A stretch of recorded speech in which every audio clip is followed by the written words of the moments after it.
Mr Barnier, Mr Heath, Excellencies, Minister, honored guests, professors, dear students, dear friends. It is a great pleasure to be able to welcome to the College of Europe in Natolin and this momentous time our special guest, Mr Michel Barnier, the European Chief Negotiator for the United Kingdom, exiting the European Union. It is a privilege for us to host such a committed European public servant. C'est un grand plaisir et un honneur de pouvoir vous accueillir ici au Collège d'Europe à Natolin. Dear guests, we don't yet know what the final decision of the UK Parliament on Brexit will be. However, we do know, Monsieur Barnier, how tirelessly you have worked since your appointment in July 2016 as Chief Negotiator. Thank you for taking time off your so busy schedule to come to speak to us and for offering to lay out your vision after Brexit for Europe. Monsieur Barnier, from the moment you took up your role as Chief Negotiator, you stressed your sadness with regard to the choice made by the UK to leave the Union. Indeed, you recalled that the first ballot you ever cast in a democratic vote was in the French referendum of 1972 on British accession to the European Economic Community. In Florence in May 2017, you said, "I campaigned at that time for the yes for the accession. And sincerely, I never regretted that vote. And that is the reason why I regret what is happening now." In saying that, you express what we have all felt since the referendum result. It is a profound regret that we all share. As you have often stressed, for almost half a century, the UK has played a fundamental role in shaping the European Union, for instance, in helping drive through the creation of the single market, and later in being one of the most known and strongest advocates for enlargement. As you have argued, the UK has been vital to the security and the stability of the European project, and still will be. As you made clear from the start of the process, Brexit diminishes both the EU and the UK, and it marks a historic break. In the past, EU negotiations were almost always about positive result, about positive change. For instance, when we negotiated enlargement, of course the need for compromise was always present, but we all knew that the overall effect would be a general win for all. With Brexit, that has changed. With Brexit, everybody loses. Despite this, you set out from the start to make sure that the losses were minimized for the EU and indeed for the UK. You declared the desire to carry out negotiations amicably but firmly. You have focused on European interest, the integrity of the single market and its four freedoms, the rights of European and UK citizens, the financial obligations taken up by all member states, and the preservation of the Good Friday Agreement. This you have done with full commitment and energy. I think it is also fair to say that at the start of the process, many wondered if the European Union would be able to maintain its coherence and unity in face of such a challenge. You have ensured that it has. All the institutions and the member states have been able to work in a coordinated and unified way that has been both impressive and reassuring for the future. Your ability to do this comes, at least in part, from your distinguished public career in French national politics and European institutions. You have been, among other things, a regional councillor, regional president, national deputy, and later senator for the region of Savoie. A full-time minister in French governments, a member of the European Parliament, a commissioner and the vice president of the European Commission. Through these many experiences, you, Mr Barnier, were aware of the intricate workings of the European institutions and the need to maximize cooperation and coordination between them.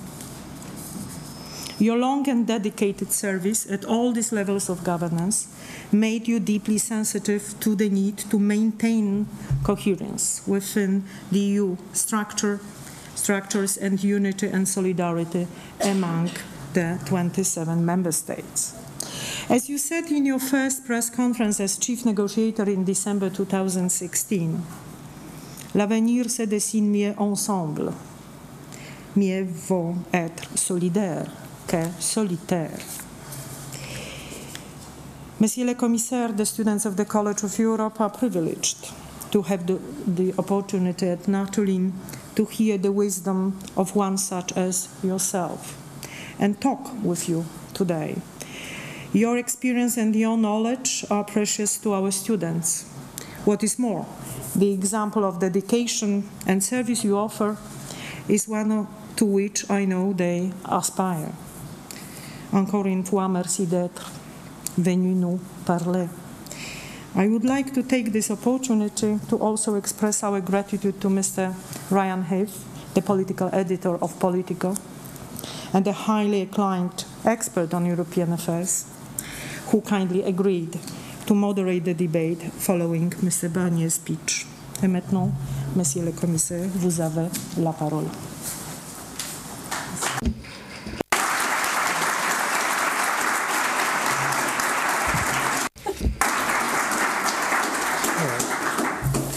Many thanks, Madam Vice Rector, dear Eva, for your kind words and your warm welcome. Mesdames et Messieurs, ladies and gentlemen, Minister, dear Conrad, ambassadors, students and professors, ladies and gentlemen, I'm very happy to come back to Natolin the second time in my life, not enough. The very first time we spoke with Conrad a few minutes ago before the accession of Poland. And I don't forget this moment, this time of dialogue. But I'm very happy to be with you today at the heart of Poland and of Europe. And thank you once again for your kind words. Madam Vice Rector, I must say that I feel indebted to your institution, since several members of my team, including my deputies, have been valiant, graduated from your College of Europe, both from Bruges and from Natolin. So it's a pleasure to meet all of you, the future graduates, on this very special day. Today was long planned to be Brexit Day. This date, 29th of March, was chosen by the UK government itself when it notified its intention to leave the EU just 2 years ago. As you said, I personally regretted the UK decisions to leave the Union. And Madam Vice Rector, you recall my very first vote when I was 21, a long time ago, last century. At that time, in France, we voted at 21, not 18.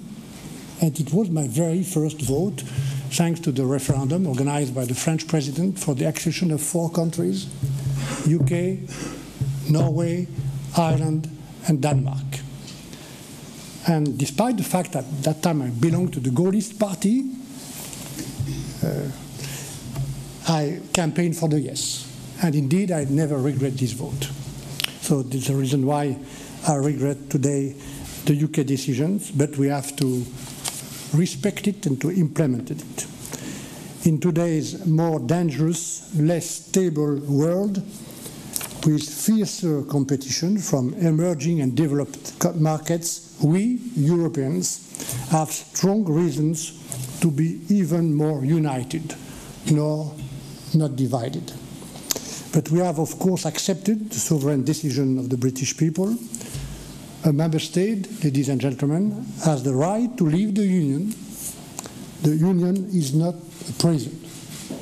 The Union is not a place where countries have to stay against their will. This is exactly the purpose of this famous Article 50 of the treaty. If there is a door to enter the Union, there should also be a door to exit. The EU must be a positive project based on a positive political commitment, on contract rather than constraints. It is a project built by countries and peoples who choose to pursue shared dreams, peace rather than war, solidarity rather than isolation, prosperity through cooperation rather than unregulated competition, and a race to the bottom.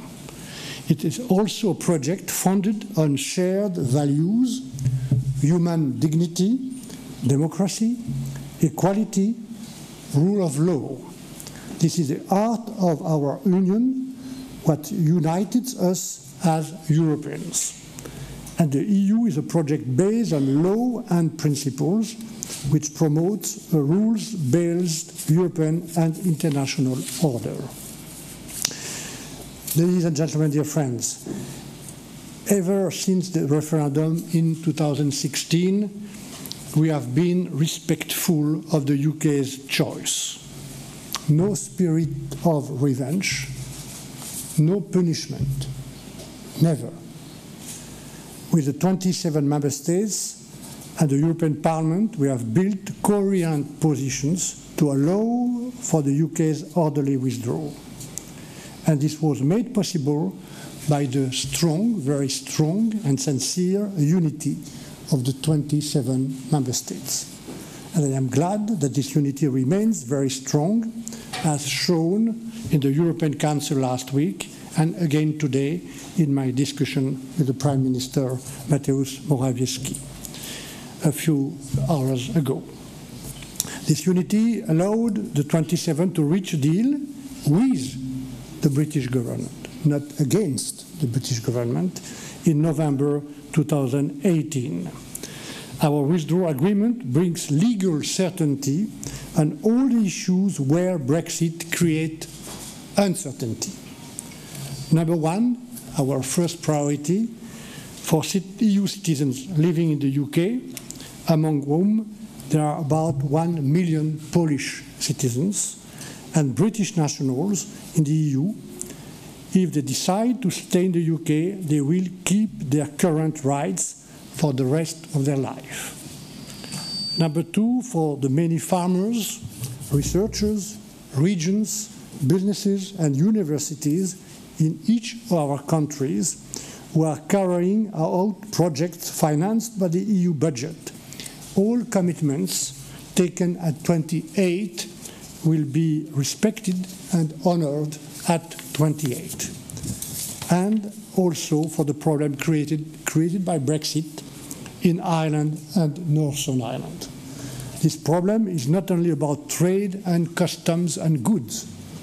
In order to protect peace and stability, both sides have excluded the return of a hard border. At the same time, as the President Juncker has said, Ireland's borders are Europe's borders. Any goods arriving from Northern Ireland will be entering not just Ireland, but also Poland, France, or Slovakia. Our agreement makes sure that these goods respect EU rules, for instance, for food safety, consumer protection, or also prevention against animal disease. These agreements required efforts on both sides. It represents a carefully balanced compromise. It took 2 years to negotiate, and it is not open for renegotiation.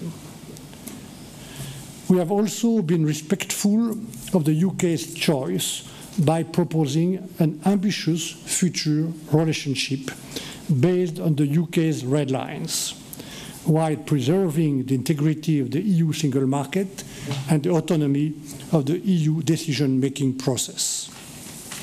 In the joint political declaration on the side of the treaty, we agreed on a broad future relationship with a free trade area, at least, sectorial cooperation, for instance, in aviation, police and judicial cooperation, and also cooperation in foreign policy, external security and defense. This is our common interest, and I am sure that you will agree, Mr. Ambassador, I don't know where you are, Mr. Ambassador. No. I'm sure you agree on this point. We are ready to be even more ambitious. Should the UK's red line evolve, for instance, we are open to work on the principle of a permanent customs union should the UK decide to take this path.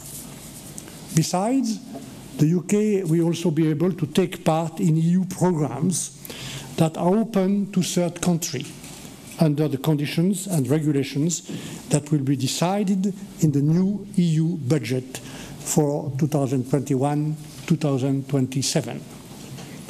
If the UK respects these conditions, and in particular if it pays its proper contribution, Polish students could be in a position to study in the UK under the Erasmus programme, even after the UK withdrawal. And British universities would be still eligible to engage in research projects with their European partners under the EU Programme for Research and Innovation. Finally, we continue to be respectful of the democratic debate in the UK.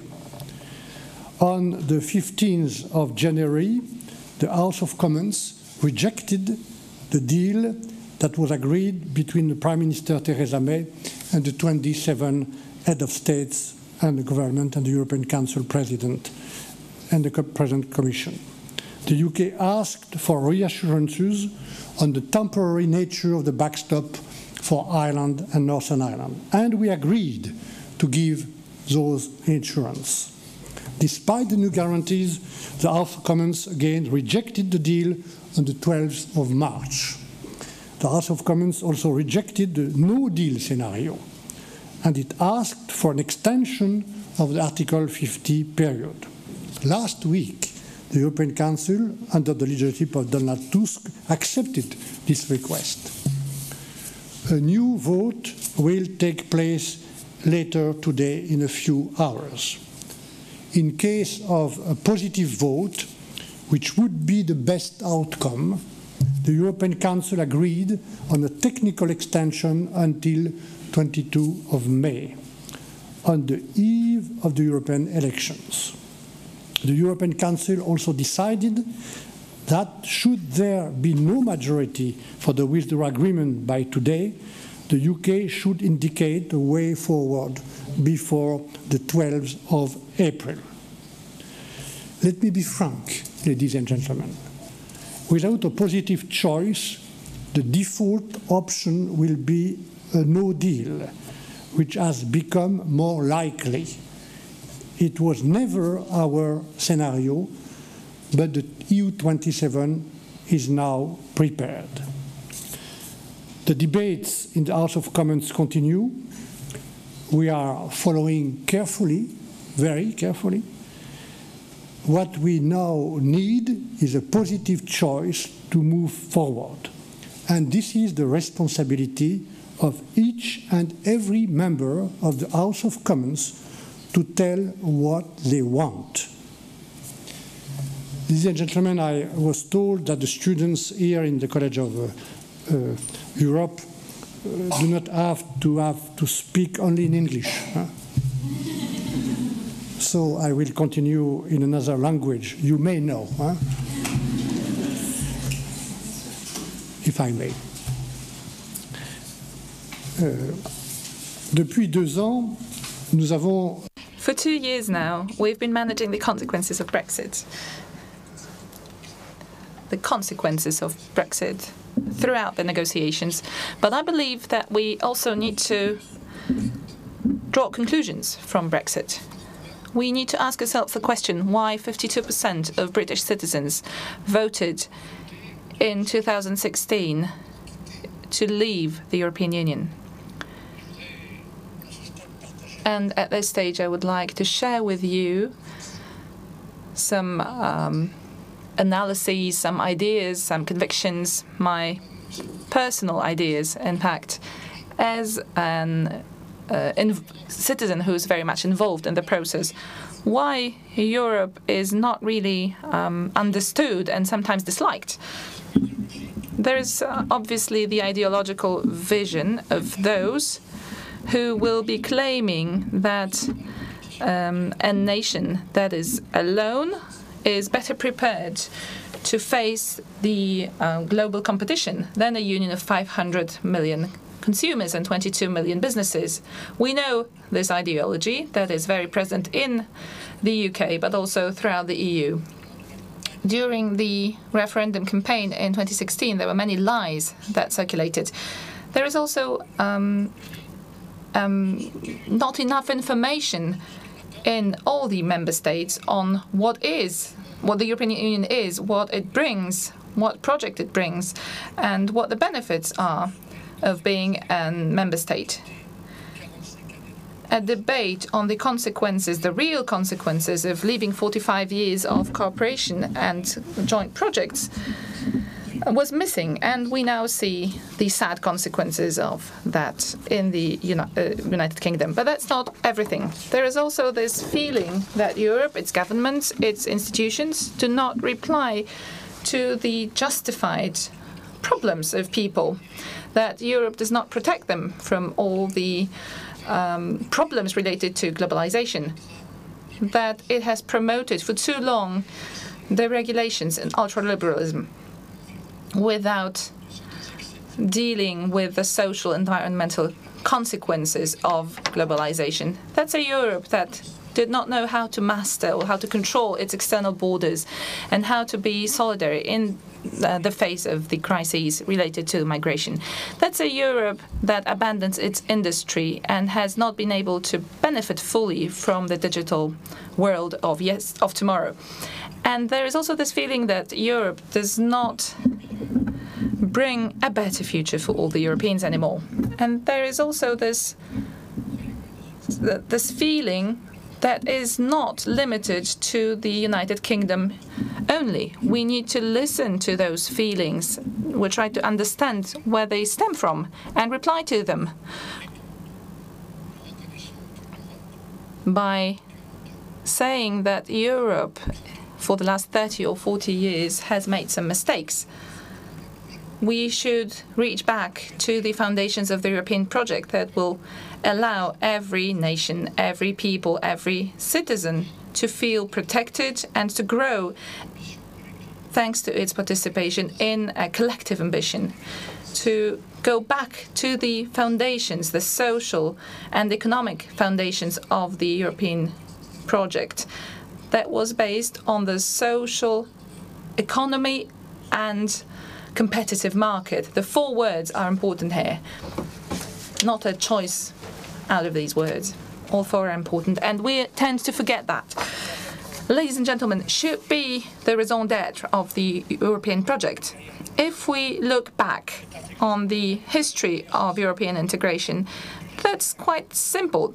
Starting from the 1950s, the Treaty of Rome, Europe was a choice to face the huge transformations going on globally and to take over control rather than to be submerged by the tendencies. We also wanted to reach a common sovereignty where an isolated nation is not sufficient. And I am deeply convinced that the European sovereignty that needs to be built in many fields does not replace the national sovereignty. It's something additional to the national sovereignty. We also need to use the resources throughout the continent better in order to define what our common assets are and also execute projects that are larger than our individual projects. And these are assets that we have built that we now need to preserve at the level of the European community that was adopted in 1951 after the war that left our civilization and our societies in a ruin. This creation of the European community has allowed the reconstruction of European industry, of the solidarity, of sustainable peace that lasts for the last 70 years, more or less. The Common Agricultural Policy that started in 1962 has allowed us to go back to our food sovereignty, fruit production sovereignty, and not to live in famine and not to have to use food vouchers, as it was the case in the past. The cohesion policy, which has been developing since 1988, has allowed us to develop the regions that were less privileged in order to integrate better all the regions by promoting the regions, helping them. And that's clear looking at the economic success of Poland.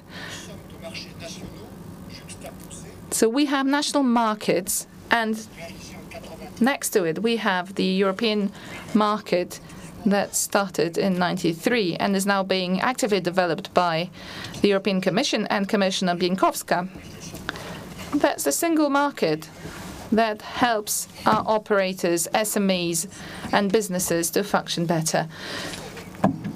The single market, well, sometimes we tend to forget it in the United Kingdom. It's not just a free trade. We have 22 million businesses, 500 million consumers. We have standards, common certifications, common rights for citizens and consumers, for operators. We have joint supervision, joint regulations, and joint jurisdictions such as the Court of Justice. It's not just a supermarket. It's much more complicated than that. Why am I saying that? Because that's one of the points, one of the elements of our negotiations where we're not open to any compromise. I've been explaining that for the last 2 years to our British partners. There will be no compromise. There will be no concessions here, because that's our strength, our power, and the British know it very well because we've been building it together for many years now, since 1944, in fact. Because the contribution of the United Kingdom was huge to the European construction, the construction of the single market. So we cannot change it now that you've decided to leave. And from 1999, the euro, in order to become more competitive, to protect us from the American hegemony. And that is also an instrument of European emancipation. So we can be really proud of those achievements, of having strengthened them throughout the years, especially starting from the 1st of May 2004, when Poland and 9 other countries joined the EU. That was a great moment that I would call reunification of the European continent. What other group of nations, what other continent has achieved so much collectively? There is no other example globally or in the history of times of peace and democracy. There is no other example on any other continent. No other continent has achieved so much in order to bring together nations and economies. Although we know that there are political forces that believe that the nation is the basic unit that will answer all the problems. I believe, ladies and gentlemen, and I have believed that for many years now, that we need nations. Europe needs nations in order to fight against nationalism. Every nation, each of our nations, and you are European citizens, has its own national identity. That's not just a word. It has its language, its culture, its traditions. And I believe that Europe must respect it in a sustainable way. That's what makes Europe different. We also have common values that are the reason to be together, to come together. Today, again, in a more brutal way than in the past, we are being faced by the problems of the global transformation that we have to face together. We need to ask ourselves the questions, how will we face those challenges, risks, each of us at home or together? By being present in this union that must respect our differences. I've always been in favor of a unified Europe without being a uniform Europe. We're also facing climate change, migration challenges, technological industrial changes, terrorism, the unilateral ambitions of the USA, China. No isolated nation on its own will be able to face that, and we need to respect that. We need to come together to be respected by others. If we want to face those challenges, we need to find the ambition that brought us to start European construction, and we should try to build the European assets as a union of 27. Being European is being a patriot, but also being together.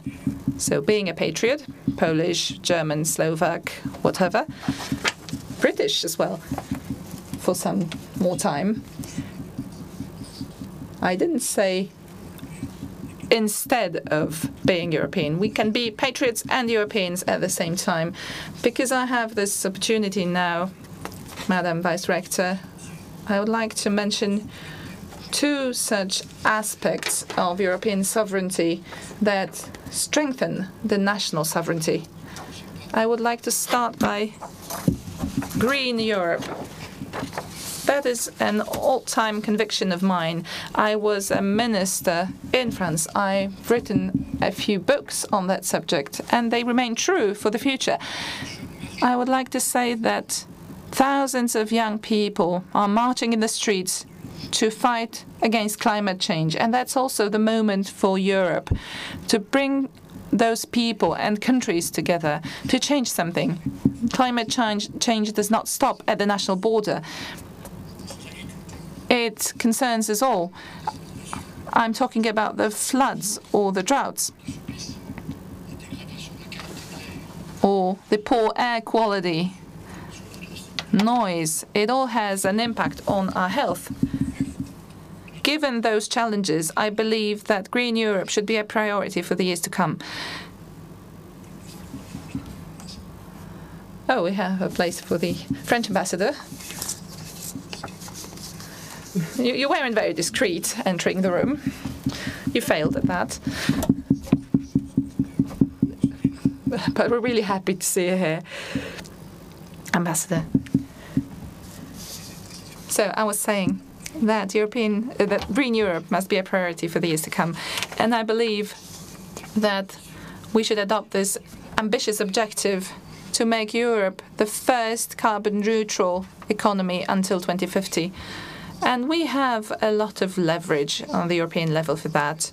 We need to use, through this green priority in all our budgetary and economic policies, we have to use this priority in all our policies and regulate it. In 2005, we have created the largest carbon market globally, I mean the ETS system.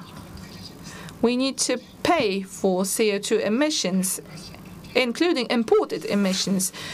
The principle polluter pays must apply to all the sectors. Ladies and gentlemen, this should not, however, destroy our jobs, make us lose our jobs, or harm the social cohesion. or our industry or agriculture, which means that we need to have this transition with specific support for certain regions such as Silesia and Poland. But we have more regions that are facing problems in times of climate transition. We have to support those countries and regions because industrial ambitions are a condition to make this ecological transition a success. We hear many voices supporting the Green New Deal. That was the visionary program of Roosevelt in America in the 1930s. And that is what we should do in Europe now. We have to invest massively in key technologies such as hydrogen, green chemistry, or batteries. I've just read an article that 60% of the existing production of car batteries is located in China and 15% in the US and only 4% in the European Union. We have to react to that. We have to use all the leverage mechanisms that we have, such as taxes, regulating financial markets, the European Investment Bank. Or maybe should we create a special bank for climate? Together, we need to improve the circularity of our economy. Now, for 7 tons of raw materials absorbed by the European economy, only 1 ton is recycled. And that's not sustainable. We need to start a large-scale action plan concerning, in particular, mobile phones. 500 million of Europeans. We have 500 million Europeans, and they almost all have mobile phones. So we have to insist on a better programming of the production of mobile phones in a more climate-friendly way.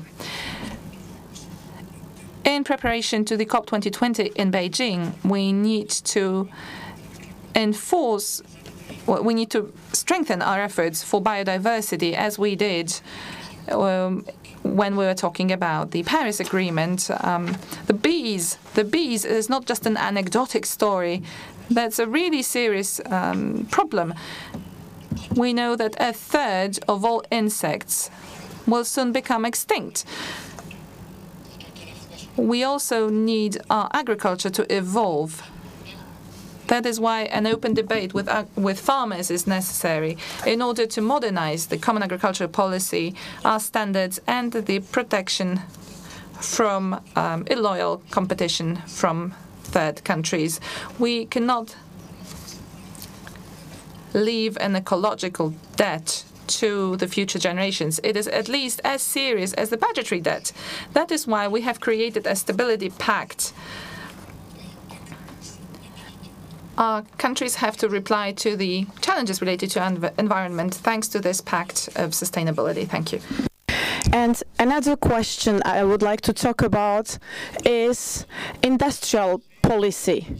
And I know here in Poland, the industry is very important.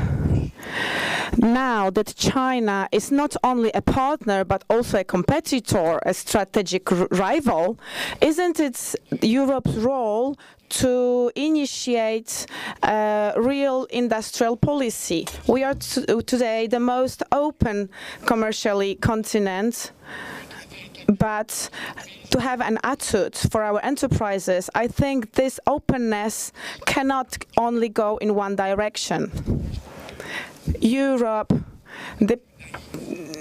is not naive anymore, and we are right not to be naive. How do we understand that Chinese enterprise or Indian enterprise have public markets? We have new rules imposing mutuality in the public markets, like I proposed it to be in 2012. Now it's operational and it's more limiting. The mechanism of filtering external investments in Europe, we have to know who buys what here. What strategic products are bought by what actors from the outside, because this is a mechanism that goes in a good direction and with which we can go far. We should develop this toolbox to protect Europe. Our successes and failures will not depend on what others do, but of how we will face this competitiveness challenge. Being together in investing is our best protection. Even though French people are not protectionists, I think that good protection, it's not protectionism. I think good protection is to invest together, like we did with the research program for 4 past years.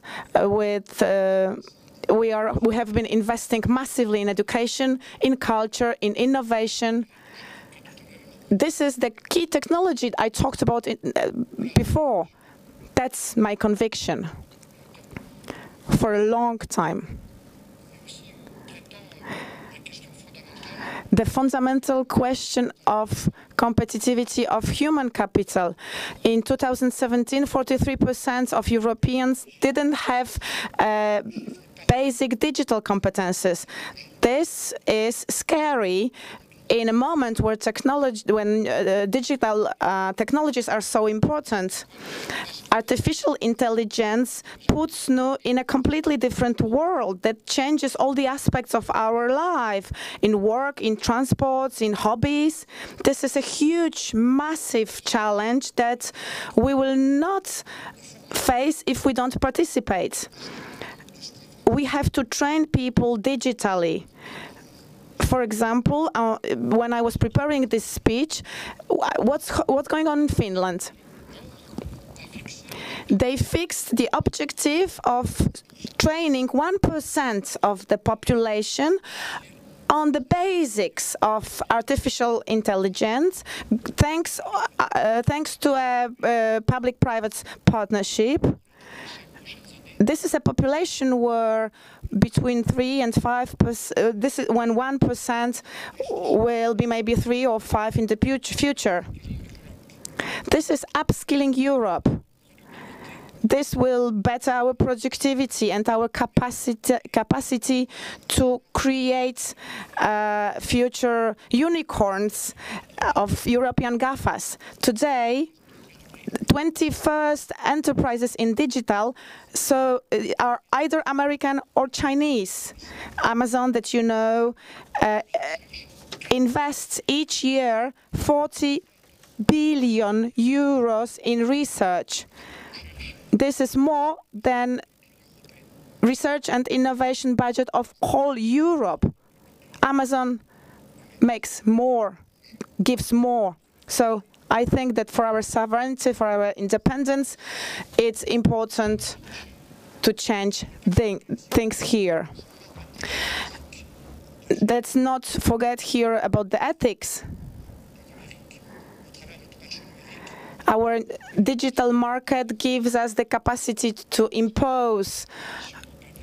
This is being done by the European Commission, and adopt standards of the whole world, not only to protect our data, but also to protect our values and our democracy.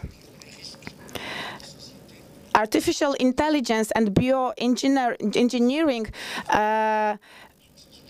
are always connected with risks concerning our society models.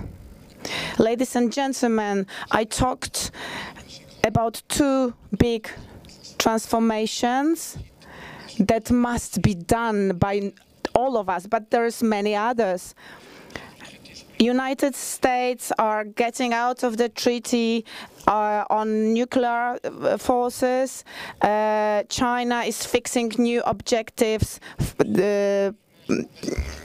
Russia is gaining influence in Europe. Isn't it our role to increase our defense? Jean-Claude Juncker said once, we can't be happy just to have in the 28 countries, 27 different systems financed by the budget. There are 17 systems that are completely inadequate. We can't have this duplication. It will not last long if we don't change things here. We have 17 different systems in Europe and only one in the United States. We know that here really we need to act. What I said about the defense, this is not contradictory to what we are doing now. I said that if the defense in Europe is weak, NATO is weak. The credibility of NATO also is based on our own credibility. We have to do it ourselves. We have to be autonomous, but also solidary in terms of NATO. And also this isn't contradictory. Countries like Poland and France also work bilaterally with the United Kingdom. As for the migration challenge, it's not going to disappear. We have to make sure that our external borders are mastered, that we master them, that we supervise them. We have to know what are the causes of the migration, and we have to define the legal ways of fighting against traffic. These are just some of the messages in those transformations. We have to act together.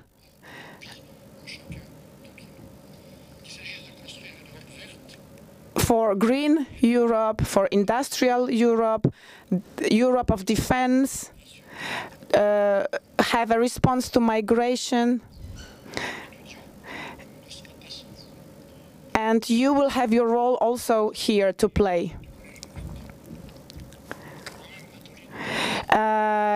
In some months, you will be graduates of the Collège d'Europe. All of you studied outside of your own countries, thanks to research programs financed by European Union, and thanks to common market. Let's not forget that this possibility of exchange in the unified Europe, on one hand, after the Iron Curtain, before it was completely impossible.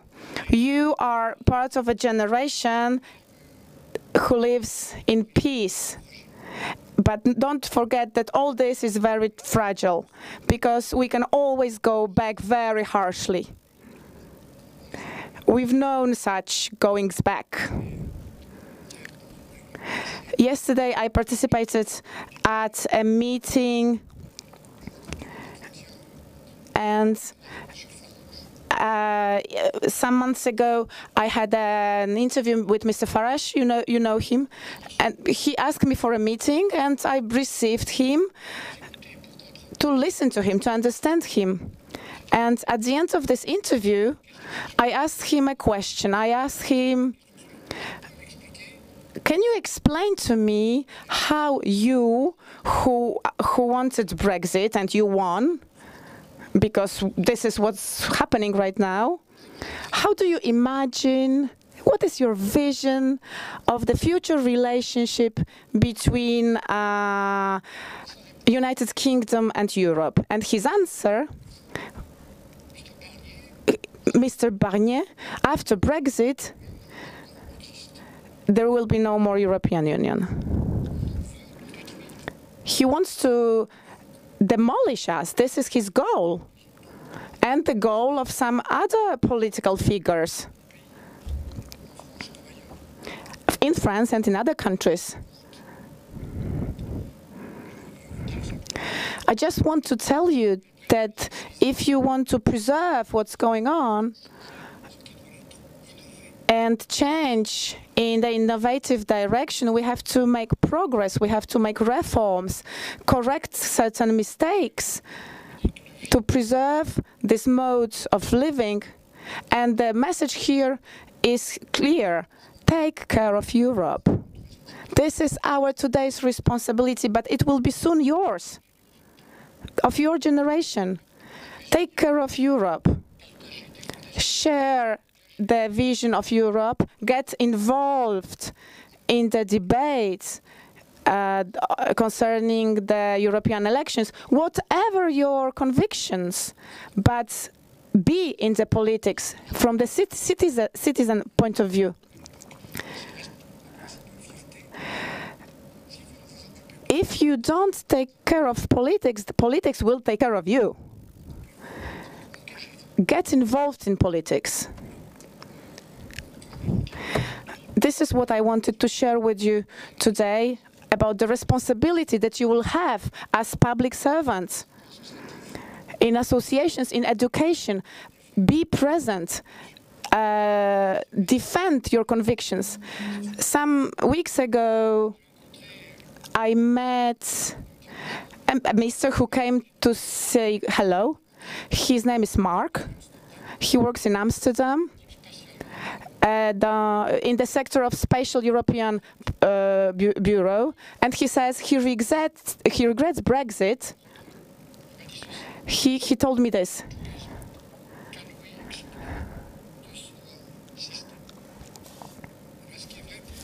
Because for the solar system, we can't explore as the Polish, the French, the Brits.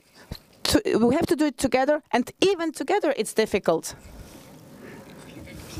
So if it's true for the solar system, it's true for the climate changes, for financial regulations, world financial regulations, for fighting other problems. I know we all have our regrets, and I know that each of you has a role to play in construction of the European dream.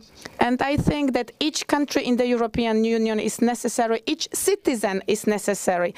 With you, we are 27 countries, and it's our necessity to construct a new structure. This is my, if we don't do it, nobody will come do it in our stead.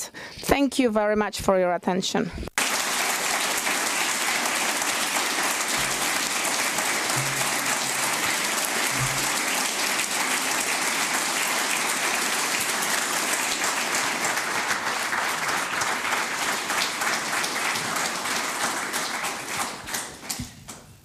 Thank you very much, Mr. Barnier. We're going to do a mix of questions from me and from the floor, and I certainly promise that we'll get back to the future of Europe and maybe some of the lessons from the past 2 years of Brexit. But there is something happening in an hour in London that I wanted to ask you a couple of questions about. You made very clear in your speech the withdrawal agreement, it's not open for renegotiations, but I think some people in London aren't clear on the consequences of negative votes that they might take in London today. So I wanted to ask you if you can confirm what we heard, that Martin Selmayr and perhaps yourself told EU ambassadors yesterday that if there is no support for the withdrawal agreement, if we're headed for a crash out, that the UK is going to face very firm preconditions before it could commence a trade negotiation, namely that it would have to pay for its existing commitments to the EU, that it would have to secure citizens' rights, effectively as in the deal already, and that it would have to guarantee a border-free island of Ireland if it wasn't going to participate in a customs union. Is that accurate? Is that what the consequences are going to be? if it's a no-deal vote today?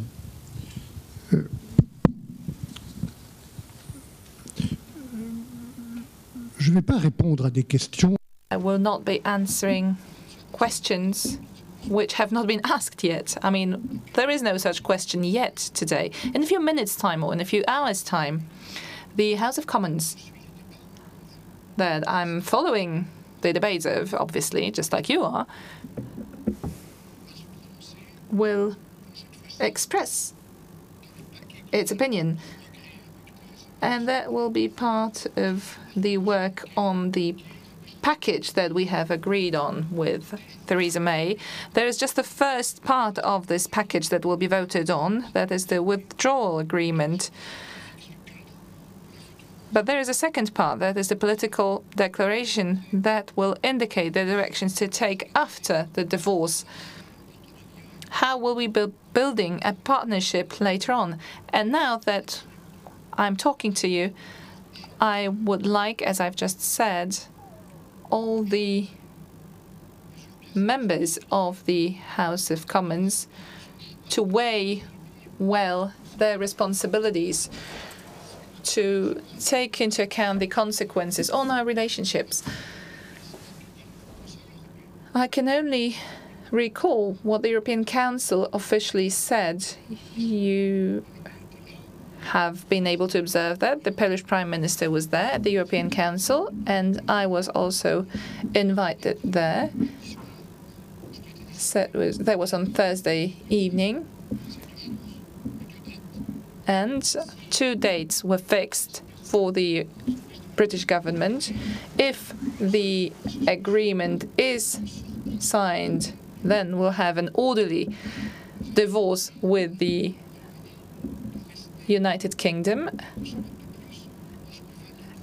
and then we ask them to stay for a few more weeks to carry on the negotiations, and only then the so-called transition period will start, a very important period that was agreed on, which will last 21 months, maybe 3 or 4 years.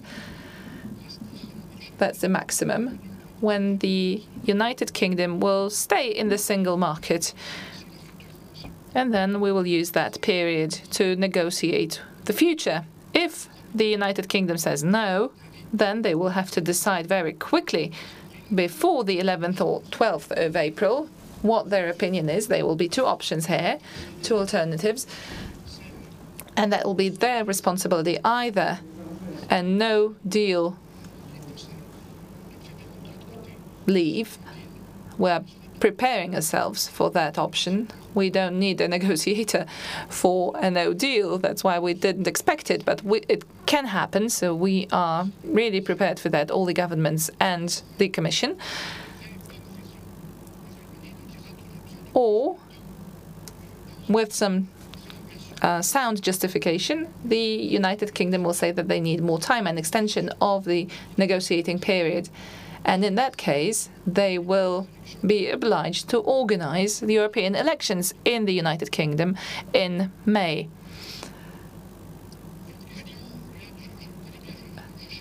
Ryan, I know what your question was. I'm not beating about the bush. I know what you wanted to ask. You were talking about the no deal and what happens after no deal. A no deal is a stage in the whole process. If the United Kingdom chooses to leave the EU without an agreement, it's their choice. We will regret it. That will lead to serious consequences for the United Kingdom and for us as well. But anyway, ladies and gentlemen, Brexit is negative. It's bad. Nobody has been able to prove that there is added value to Brexit, not even Mr Farage. That's a lose-lose situation. There are very serious consequences that we'll have to face if there is a no deal, or there may be a no deal or a deal. A no deal is not a final stage. The United Kingdom will become a third country in a disorderly way. There will be a lack of trust as a consequence, and I believe that we need mutual trust in order to build anything. But anyway, sometime later, the United Kingdom will knock on the doors of the European Union, saying that they need a free trade agreement, just like we've negotiated one with Japan, South Korea, or Canada, and we'll be able and ready to discuss it with them. The only thing I can say now is that we will need to explain what our opinion is and express our opinion on certain issues related to this divorce, because the divorce will still be there. Example, for a customs union. Je préfère cette question-là. I prefer this question. Time to amend the political declaration. I heard that it might be possible within 48 hours, and that you view this as a way to reduce the drama in the current situation. Ma réponse est oui. That's good. My answer is yes. Je veux dire, Option. juste pour que chacun comprenne, regarde, la déclaration politique. So I want everybody to understand the political declaration is a 26-page document, quite a precise one, that has been drafted with the support of ministers, the Commission and the Parliament, and we've proceeded to benchmarking between what was requested by the Chequers White Paper by the United Kingdom and our opinions. And we've found many points where we converged. There are 4 large chapters of negotiations: economy, sectoral agreements, aviation, transport, judicial and police cooperation, and the foreign and security and defense policy. And we've found many elements where we agreed. Politically, we agreed on the minimum. That is a free trade agreement, exactly, because the British so far have been saying that we have the red lines. We want to leave the single market. We want to leave the customs union. We don't want to pay anymore. We don't want to respect the Court of Justice. We don't want the free movement of people. We don't want the regulatory framework. We don't want the single market. Well, anyway, so taking into account all these red lines, economically, we've it all boils down to a free trade agreement. We had this vote in the House of Commons 2 days ago where they talked about the customs union, and they only needed 8 votes to agree on a customs union. We are ready to accept this proposal, a free trade agreement. I mean, we may have different ambitions, different priorities, etc., but we are open to a free trade agreement. Where do you stand on the possibility of that very long extension to Article 50? So not just that the UK would vote in the European elections, but you yourself might even be stuck as a Brexit negotiator for years to come if we have a very long extension. So what's your view? Donald Tusk is open to it? C'est pas un sujet personnel, ça. Well, that's not a personal discussion now. Je vois. Ce monsieur. Yes, I can see it, as he's very smart.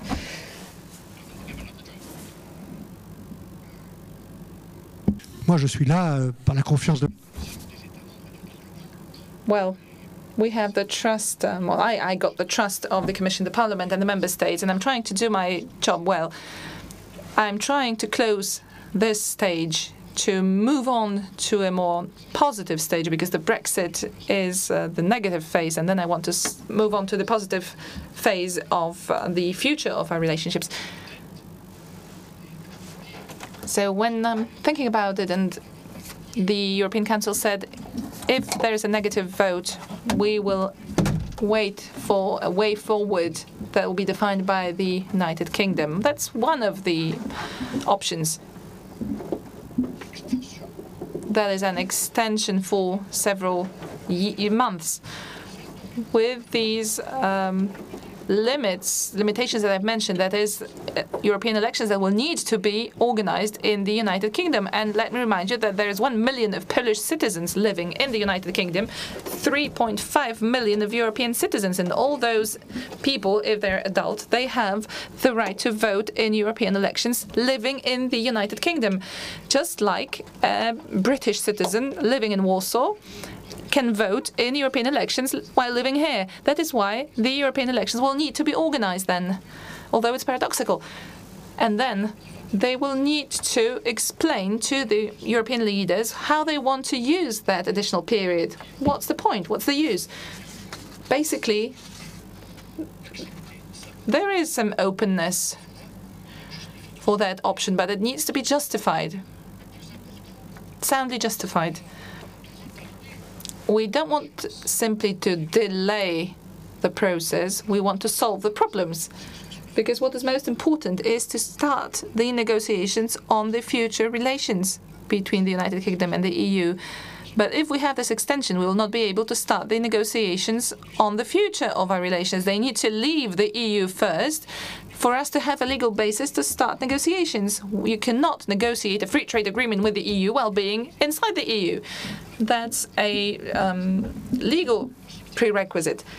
So there is this possibility to extend that period, but that's just one option. Turn it over to the It was not the last one, huh? That was on today's vote. Please. I was specific. Go on. But still transparent, I hope. Under EU law, what has to happen on the Irish border if there's no deal? I think the EU's been reluctant to specify that, but we're really talking about border checks the day after Brexit in the event of a no deal, aren't we?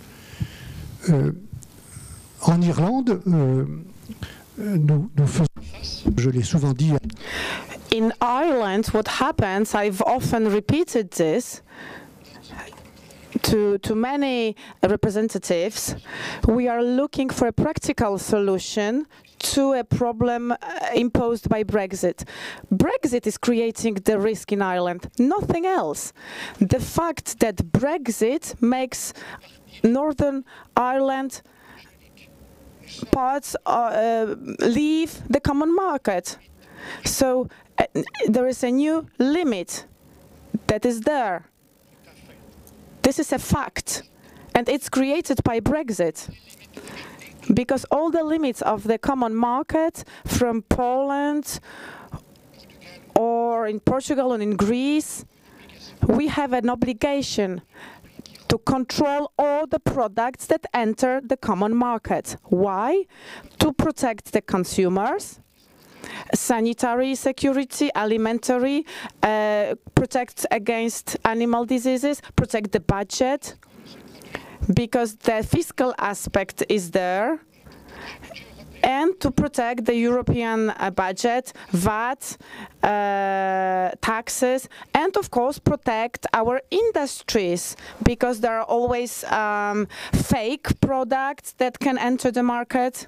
So the problem that we have in Ireland, if they don't have a hard border in a precise place, there will be controls. So what I'm looking for as a solution, what I've been looking for 2 years for, is to integrate exceptionally the Northern Ireland to our custom territory. This is a simple solution, but it was rejected. Even though we've worked hard to dematerialize controls, to simplify, to decentralize the controls, the checks. So I went into other solution, a wide solution, a necessary time to integrate whole United Kingdom to our custom territory. So what is a necessary time? To find another solution, a rational solution, some other alternative arrangements. If there is no deal, there will be measures to be undertaken, but we've been working with the Irish on this matter to find measures, to have checks in one way or another, in one place or another, to make checks that we have the obligation to carry out for protection. And I think the British, they also have the obligation to protect their internal market, their national market. And some time must pass, and then we will have to discuss together, because me, for example, I'll give you an example. I don't know if you are interested in agriculture. In France, I know how we control the living animals, the living stock, not with the drones, not with computers. We control them physically being present there. So if you want a living stock enter and it's sick, without controlling it into the Northern Ireland, it enters a space that is an epidemiological unified zone. And it is in the common market. So they have to be controlled somewhere. This is in our best interest, not only to protect the Irish farmers. So I think that in some time we will have to discuss with the British. I take it there are many methods, but that's a yes, there will be controls. Now, time for questions from the audience. The gentleman up the back next to the camera is first, and then we'll take the first woman I found, which is the over here on my right and your left. And if you explain who you are, so that Mr Barnier has the context. Bonjour, je m'appelle Gevorg Bagdasari. Hello, I am a student from Armenia in the College of Europe. I would like to express my gratitude for the possibility to meet you. When this debate concerns the nature of the Union, there are people who think that there is Europe of countries, and others protect the idea of federal Europe. I would like to know what is your position and how Brexit impacted this debate. Thank you. C'est une bonne question quand on regarde. This is a good question when we look at history. Those who created the European project, there were also many federalists among them who wanted to have a federation, a European federation. And this dream or this utopia was then left because more pragmatic measures were undertaken, or empirical if you wish. It was progressive. And I think this is this way. I don't want direct the European debate in the direction of this term that is not clear, really, because its significance changes from country to country. Because federation, when you are in Germany, I don't know if the German ambassador is here, if you go to Germany, federation means something else than in French. In Germany, it means coordination, but also a lot of freedom. In France, when we talk about federation, for us, it's completely centralized. That there is no more oxygen, no more freedom. So that these are two completely different perceptions. I don't think we should base the European debates on words that have different meanings. We have all the dimensions here, federal currency, other federal aspects. And then there are communitary policies based on mutualization, pooling. So we put together without fusioning. We put them together. We have the communitary policy for commerce, for competition, for agriculture, transport, environment. And then there are aspects where there is intergovernment cooperation in justice, in education. Here it's based on cooperation. There are different methods. I think we should keep this diversity of methods. We should always explain why sometimes Europe is complicated. I'm not talking about Brussels bureaucracy. We are not based in Brussels here, but of course there should be more transparency. But Europe is complicated. The question you asked, you are not a federal nation. we don't want to be, we say we don't want to be a federation. There is no European nation. We are 28, soon to be 27 nations, and each nation has its own cultural unity. This is to be respected. But at the same time, we have to mutualize the togetherness. Thank you to the interpreters in Brussels. When we talk about the Council of Ministers, we have 24 glass booths. And in each booth, there are 2 interpreters. It's very complicated. It's very expensive. Here, we could save a lot of money. We could get rid of the booths, get rid of the interpreters, and all speak the same language. This is Europe that would be uniform. If we don't do this, we have to accept that we have the booths and that we have the interpreters. This is the complexity. This is what I'm trying to tell you.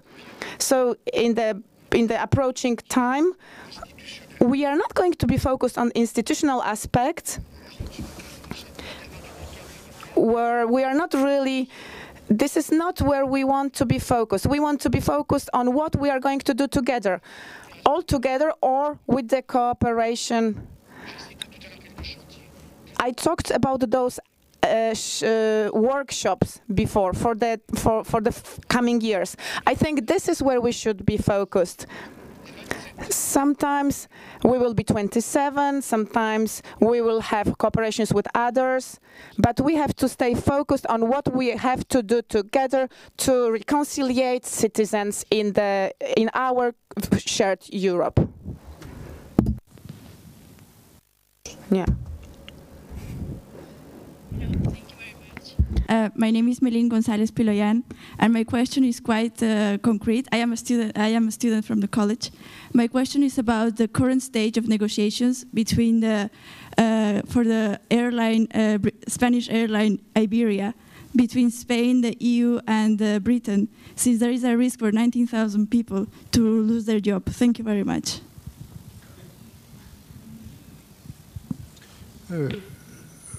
Nous connaissons bien cette question qui est très spécifique, qui tient au fait que...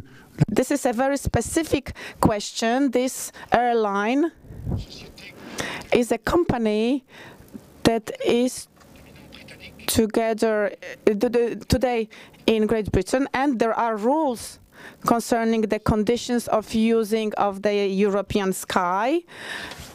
European sky manages all the aviation movement from starts to landings, and also pilot certification, all the norms. And this is maybe a little bit federally organized. And within those rules, there are also expectations that the enterprises are European, that those enterprises using the European sky are European. So when Great Britain leaves the Union, we have a problem of this propriety of the company. We found some transitional measures, but if all is confirmed, this company revises its capital. I think with the flexibility it's doable. I think it can be done. Ladies and gentlemen, when they leave European Union, they are leaving 700 international agreements. So there are consequences of that. University in Warsaw, but I was fellow last year at the EUI in Florence. 2 questions regarding second part of your wonderful and really inspiring speech. The first question, which of the 5 scenarios of white paper on the future of Europe is the closest to your heart? And my second question is, we've got 20th anniversary of Euro. After Brexit, if it happens, almost all the GDP of the EU will be in Euro. What is the scenario for the Eurozone? What needs to be done? What's your reflection on this? Thank you. Ça, ce sont des questions qui mériteraient... this is a question that that needs, of course, I know those scenarios. These are a little bit provocative measures here. At this stage, I don't want to stay focused on just one scenario instead of on others. There are some of them, well, coming back to each one coming back to his own place. In this future scenario, among other ideals, we know that we will have to use qualified majority rather than unanimity to progress. I'm speaking from experience because I was internal market commissary, and in 2010 I worked with the government in reconstructing the financial agenda after the crisis, with all the damages that happened, and I never could really reconstruct this. I wouldn't have been able to reconstruct if I did it with a qualified majority.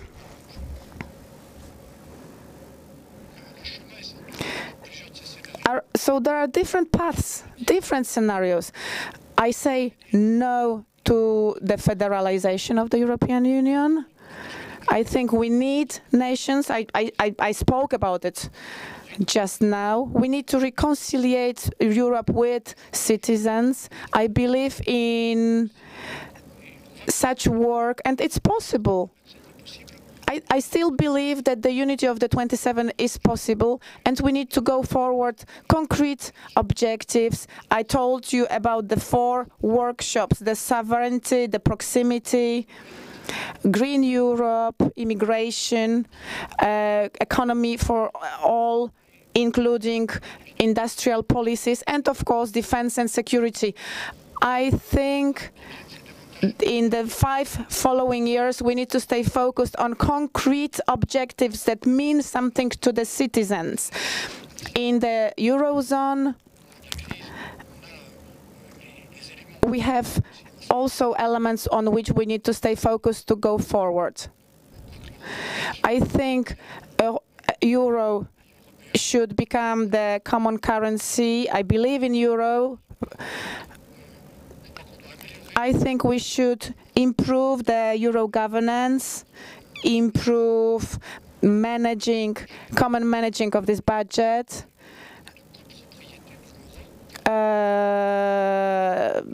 I also think that the idea of European funds is a very good one. So we have elements here, but again, this is a question of mechanics. We need to bear them in mind, but it's better to stay focused on concrete political objectives. I would come back to you with questions about the future of Europe and so on. So I've got one more to jump in with. Because of your sense of duty involved in seeing through the Brexit process, it meant you couldn't become part of, for example, the Spitzencandidate process for next European Commission President. C'est ça que vous appelez le futur de l'Europe, c'est ça? It's personal meets political.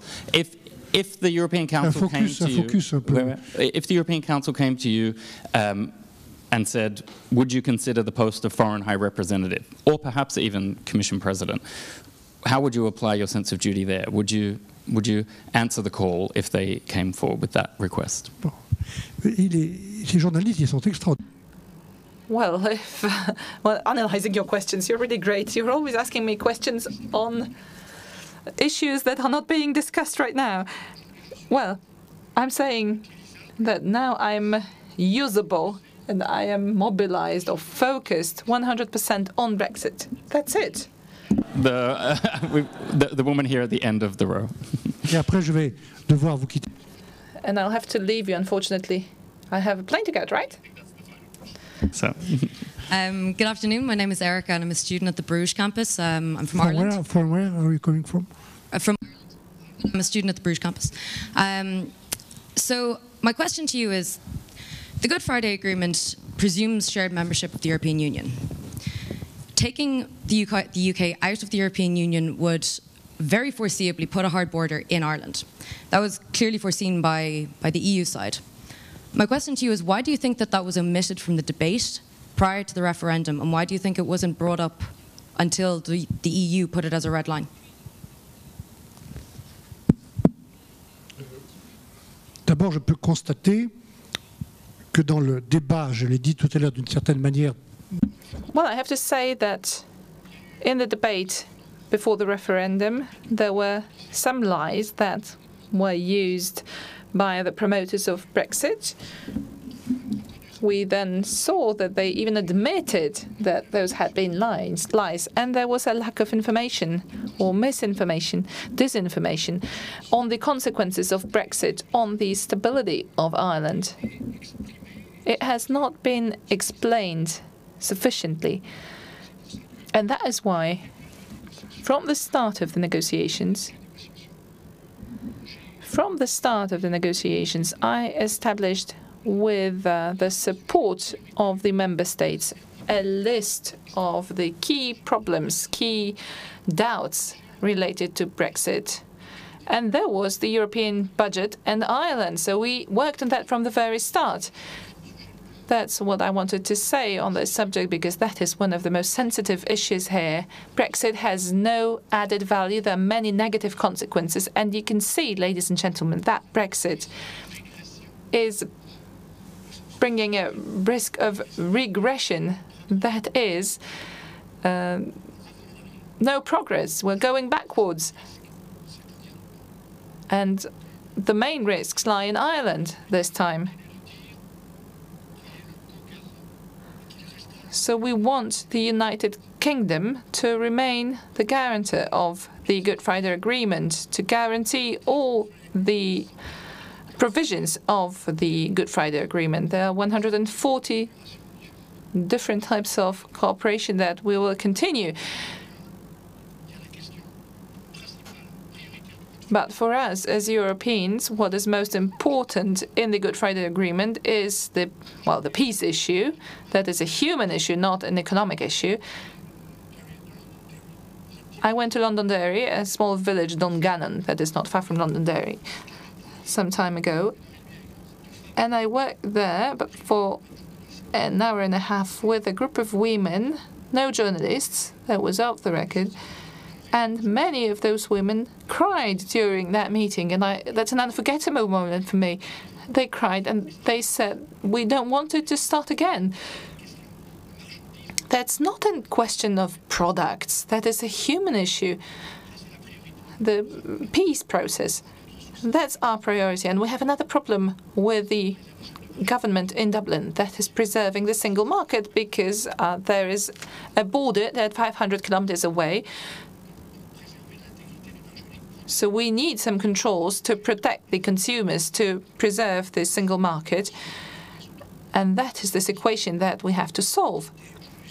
That is why I would like this treaty to be approved today, because that will give us time and the possibility to use different arrangements, different technologies, but we need some time.